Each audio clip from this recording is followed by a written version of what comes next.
सगळ्यांनी घोषणा द्या जरा जोरात.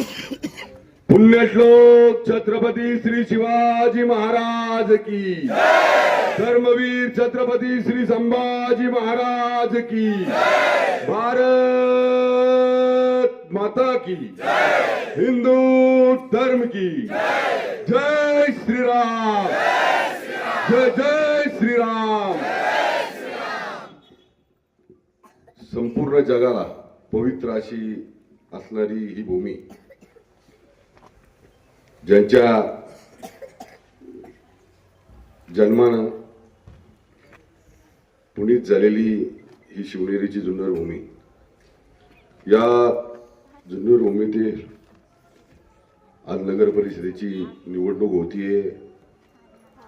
या पदयात्रेच्या माध्यमातून आज आम्ही सर्व बाजारपेठेमध्ये फिरत असताना माझ्याबरोबर उपस्थित असलेले आमचे नेते आदरणीय आशाताई, आदरणीय संतोष नाना, आदरणीय युवा मोर्चाचे आदरणीय आमचे अध्यक्ष गणेश भाऊ, सगळे उमेदवार, सगळे या परिसरातील माझे पक्षातील ज्येष्ठ श्रेष्ठ कार्यकर्ते, माझ्या माता भगिनी. पहिल्यांदा मुलाखती ज्यावेळेस जुन्नर नगरपालिकेच्या नगर परिषदेसंदर्भात आम्ही घेतल्या आशाताईंना मी, त्यावेळेस आमच्याकडं सगळ्या प्रभागांमध्ये उमेदवार होते. सगळ्या प्रभागांमध्ये उमेदवार म्हणून आमच्याकडं उमेदवारी सुद्धा मागितली होती आणि आम्ही पूर्णपणे चांगल्या मुलाखती त्या ठिकाणी गेल्या होत्या. त्याच्या पुढे जाऊन एक सांगतो, एक दोन प्रभाग असे की जिथं कुणालाच उमेदवार उभं करण्याची इच्छा नव्हती. तिथे गेलं तर असं समजायचं की असं वाटायचं त्या दोन वार्डांमध्ये जसं काय यांना मालेगावमध्ये राहून उभं राहायचं, अशी परिस्थिती आहे. पण त्या ठिकाणी सुद्धा आमचे दोन शिलेदार तयार होते. दोन शिलेदार म्हणजे दोन शिलेदार काय म्हणत होते माहितीये, दादा आम्हाला माहिती आहे या परिसरामध्ये आपल्या विचारधारेला मानणारे लोक कमी आहेत, पण आम्हाला त्या ठिकाणी कमळ घेऊन उभं राहायचं. अशी जिद्द असणारे कार्यकर्ते ज्यावेळेस मुलाखतीला आले त्यावेळेस मलाही बरं वाटलं की या भूमीमध्ये अशा परिस्थितीमध्ये सुद्धा त्या ठिकाणी उभं राहण्याची धमक असलेले कार्यकर्ते या ठिकाणी आहेत. अनेक लोकांनी वेगवेगळ्या माध्यमातल्या प्रचाराची भूमिका त्यांचे चालू केलेली आहे. भारतीय जनता पार्टी म्हणून आम्ही काही शिस्तबद्ध काम करणारे लोक आहोत. शिस्तबद्ध काम करताना आमच्या ज्या पण काही उमेदवार आहेत, नगराध्यक्षाचे असतील किंवा 7 नगरसेवक आमच्या असतील, त्या सगळ्यांची प्रामाणिक भूमिका नानांनी किंवा सांगितली आता की कुणालाही राजकीय किंवा व्यावसायिक असं म्हणून पार्श्वभूमी नाही आहे. सगळे सर्वसामान्य परिवारातील लोक आहेत. मी तर आल्यानंतर पाहिलं तर आपल्या उमेदवारासाठी त्याच्या परिवारातली लोक किती व्याकुळतेनं लोकांपुढं मतदान मागतायत. जर हीच लोक जर प्रस्थापितांच्या घरातली असती तर ही वेळ आली असती का? खऱ्या अर्थानं जुन्नर नगर परिषदेमध्ये विकास आणि त्याबरोबर संरक्षण, बरोबर माझ्या या जुन्नर नगरीमध्ये, या शिवभूमीमध्ये जो छत्रपती शिवाजी महाराजांनी आम्हाला संदेश दिलाय, परत स्त्री जर आली तर तिला माते समान आपण समजायचं, आणि जर आपल्या माता भगिनीवर कोणी आले तर त्याचा हात तोडायची ताकद सुद्धा आपली असली पाहिजे.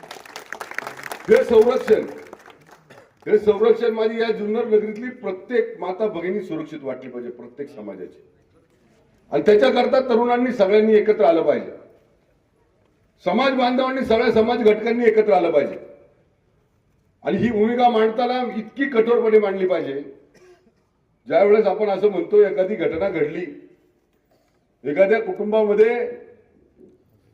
एखाद्या मुलीवर अत्याचार झाला, एखाद्या परिवारात अत्याचार झाला, आणि आपण काय म्हणतो, कुठं माझ्या परिवारात झाले, शेजार त्याच्या परिवारात झाले. ती घटना आपल्या परिवारात घडायला सुद्धा वेळ लागणार नाही जर आपण असं वागत राहिलो तर. एक लक्षात घ्या, आज 2 वार्डांमध्ये अशी परिस्थिती की आपल्याला उमेदवार विरोधकांना उभे करता येत नव्हते, आपल्याला करता येत होते. काही दिवसांनी या सगळ्या वार्डांमध्ये अशी परिस्थिती येईल जर आपण वेगळे राहिलो तर. जर आपण वेगळे राहिलो, एकमेकांपासून वेगळं राहिलो आणि एकमेकांबरोबर भांडत राहिलो तर काही दिवसांनी या जुन्नर नगर परिषदेमध्ये एकही उमेदवार उभा राहणार नाही. त्याकरता आपल्याला सगळ्यांना एकत्र यायचंय. आज ताईंनी सांगताना सांगितलं, आमच्याकडं नगराध्यक्ष पदाच्या ज्या उमेदवार आहेत तृप्तीताई स्वतः वकील आहेत, त्यामुळं न्याय हक्कासाठी तर त्या म्हणजे विकासासाठी तर लढतीलच, पण या परिसरातल्या नागरिकांच्या हितासाठी, माझ्या माता भगिनींच्या हितासाठी त्या न्याय हक्काने लढतील. सुशिक्षित आहेत.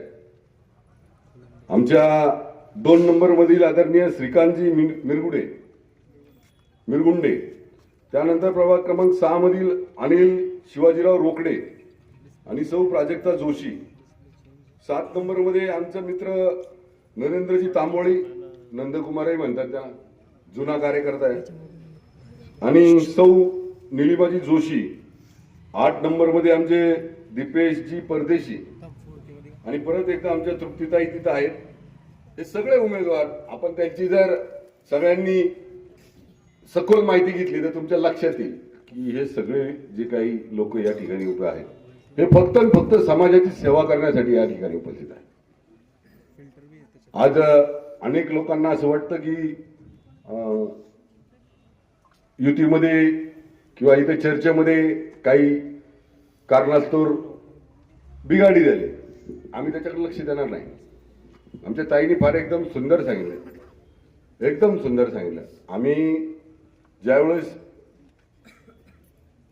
नेहमी आम्हाला संघर्षातच लढायची सवय. 2 खासदार असलेली भारतीय जनता पार्टी आज सातत्यानं 15 वर्ष झालं सलग 3 वेळा पंतप्रधान म्हणून नरेंद्र मोदींनी काम करतात. अशा संघर्षामुळे वाटचालीमध्ये काम करणारे सगळे कार्यकर्ते आहेत. त्यामुळे इथं कोण सोडून गेलं आणि कोण आमच्यावर आलं याचा आम्ही विचार करत नाही.